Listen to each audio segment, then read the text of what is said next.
सभी मित्रों को मेरा प्रणाम। मित्रों, जब योग के बारे में मैं लोगों से बातचीत करता हूँ कि आओ योग करें, तो लोगों का आगे से ये जवाब होता है कि हम तो वैसे ही खेतों में, खलिहान में और अपने जो काम धंधे करते हैं उनमें बहुत सख्त मेहनत करते हैं, तो हमारा तो वैसे ही सारा दिन योग हो जाता है। तो वह यह समझते हैं कि योग का मतलब है शारीरिक कसरत करना, व्यायाम करना, यह योग है। असल में मैं उन सभी मित्रों से कहना चाहता हूँ कि ये सब चीज़ें तो योग का एक हिस्सा मात्र हैं, एक भाग है। ये संपूर्ण योग नहीं है। संपूर्ण योग जो है यह बहुत इनसे आगे की चीज़ है। जैसे महर्षि पतंजलि जी ने योग को 8 हिस्सों में बांटा, तो उन्होंने पहले हिस्से में यम को रखा, नियम, आसन, प्राणायाम, आहार प्रत्याहार, धारणा, ध्यान और समाधि। इनको योग को कई हिस्सों में उन्होंने बांटा। असल में जो योग है, जो हमारी आत्मा है, इसे हम एक बूंद समझें, और जो परमात्मा है उसे एक महासागर समझें। और महासागर से जो बिछड़ी हुई बूंद जब वापस महासागर में मिलके महासागर हो जाती है, तो सारे संत जन उसे योग कहते हैं। योग वह है जो बाबा नानक ने जाना, जो शाह मस्ताना जी ने जाना, जो श्री गुरु गोरखनाथ जी ने जाना, जो बाबा भूमन शाह जी ने जाना, जो परम गुरु ओशो ने जाना। असल में वह योग है। अब हम योग के पहले स्टेप के बारे में, पहले पायदान के बारे में अगर बात करें तो यम का मतलब है संसार को अपने अनुकूल बना लेना। यम, नियम, आसन ये सब शरीर से संबंधित हैं। प्राणायाम भी शरीर से संबंधित है और ये सब मन से भी संबंधित हैं। तो यम का मतलब है संसार को अपने अनुकूल बना लेना, और नियम का मतलब है अनुशासन। जैसे हम समय पर उठें, समय पर नहाएं, समय पर खाना खाएं। अनुशासन को हम इस तरीके से समझ सकते हैं, जैसे पहाड़ों में जो बरसात होती है और उसका पानी वहाँ से चलता है, तो अगर बिना अनुशासन के वो चले तो वो बहुत सारा नुकसान करता है। फसलों का नुकसान हो जाता है, खेतों का, और कई गांवों को वो डुबो देता है, घरों को बर्बाद कर देता है।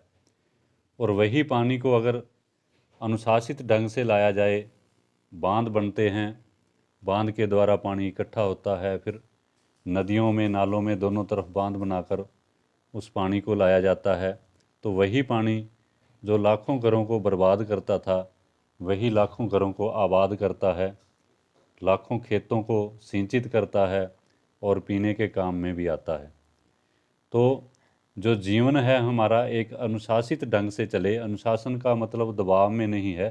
अनुशासन का मतलब उस बांध की तरह है, जो हमारी एनर्जी है, जो हमारी ऊर्जा है, जो हमारी ताकत है, वो सुचारू रूप से कार्य करे, सृजन में लगे। और उसके बाद हम आते हैं आसन पर। आसन का मतलब है शरीर एक ऐसी आसान मुद्रा में आ जाए जहाँ हमारा शरीर हिलना डुलना बंद हो जाए और शरीर पर से हमारा ख्याल ऊपर उठ जाए। और शरीर और मन का आपस में बहुत संबंध है। अगर शरीर का कोई अंग हिलेगा तो हमारे मन में विचार चलेंगे, और दूसरी तरफ आप अपने सोचें, मन में अगर विचार चलते हैं तो शरीर का हिलना जुलना ज़रूरी हो जाता है। तो अगर हम ऐसे आसन में बैठें, आसन बहुत तरीके के हैं, ऐसे आसन में बैठें जिसमें हमारा शरीर को हमें हिलाना जुलाना ना पड़े, तो हमारे जो विचार हैं वो शून्य होने शुरू हो जाते। तो हमें आगे के जो स्टेप हैं, आगे की जो पायदान हैं समाधि तक जाने के, उसमें आसानी होती है। इसके बाद जो चौथा पायदान है प्राणायाम। प्राणायाम का मतलब है अपने प्राणों का व्यायाम करना, जो हमारे भीतर प्राण हैं जिससे हमारा शरीर चलता है, उसके व्यायाम करना। जैसे सांसों के द्वारा हम व्यायाम कर सकते हैं, प्राणायाम कर सकते हैं। प्राणायाम बहुत तरीक़ों के हैं, कई कई तरीक़ों के हैं। तो उसे अपनाकर हम हमारे भीतर जो प्राण ऊर्जा है उसको जगा सकते हैं, प्राणों का व्यायाम कर सकते हैं।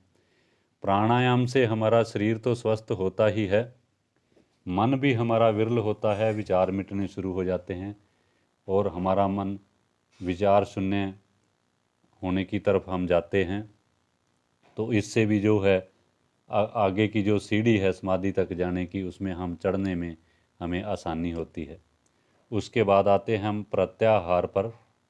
जैसे हम बाहर से आहार लेते हैं, भोजन ग्रहण करते हैं बाहर से हम हमारी आंखें भी भोजन ग्रहण करती हैं, कई दृश्य देखती हैं, सुंदर दृश्य देखती हैं, बुरे दृश्य देखती हैं।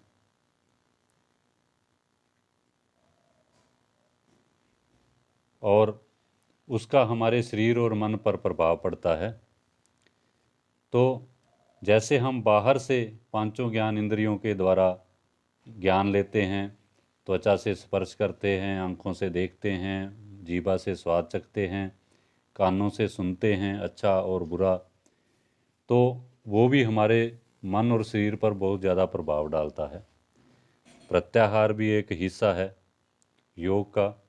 और छठा पायदान है धारणा का।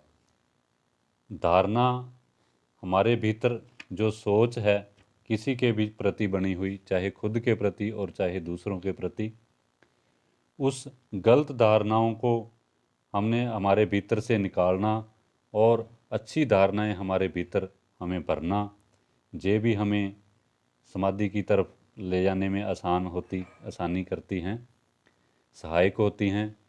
इसके बाद सातवें कदम पर जो है ध्यान। ध्यान का अर्थ इतना ही है, जो हम खुद से दूर चले गए हैं, खुद पर वापस लौट आएं, ये ध्यान है। खुद पर वापस लौट आने की कला का नाम ध्यान है। ध्यान में हमेशा दो बने रहते हैं।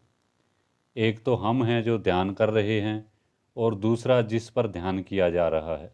जैसे श्वासों पर ध्यान है तो एक हम हैं ध्यान करने वाले और एक श्वास है। भीतर के आकाश पर ध्यान करते हैं तो एक भीतर का आकाश है और दूसरे हम जो उसे निहार रहे हैं, दो हैं। तो ध्यान जो है बहुत ही अहम है योग में। ये जीव से संबंधित है, आत्मा से संबंधित है।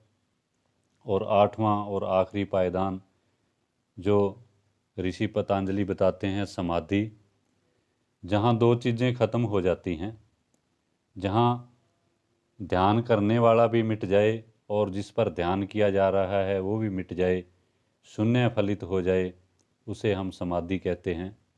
तो यह संपूर्ण योग है। आनंदम में ये सब चीज़ें बड़ी आसानी से हंसते खेलते हुए करवाई जा रही हैं। हंसते खेलते हुए पता ही नहीं चलेगा आपको, सिर्फ 3 दिन में ही आप उस समाधि का स्वाद चख लेंगे, समाधि में गहरे उतरना शुरू हो जाएंगे। और हमें भीतर का जो हमारा आत्मलोक है, भीतर का जो हमारा जगत है, उसमें हमारा प्रवेश हो जाएगा और हम जीवन के परम रहस्यों को जान पाएंगे। और आप सभी से मेरा निवेदन है कि आप आनंदम के ध्यान योग साधना के इस कार्यक्रम को करें और योग का जो सही सही अर्थ है वो आप वहाँ प्रयोग करके समझ पाएंगे। आप सभी का बहुत बहुत धन्यवाद।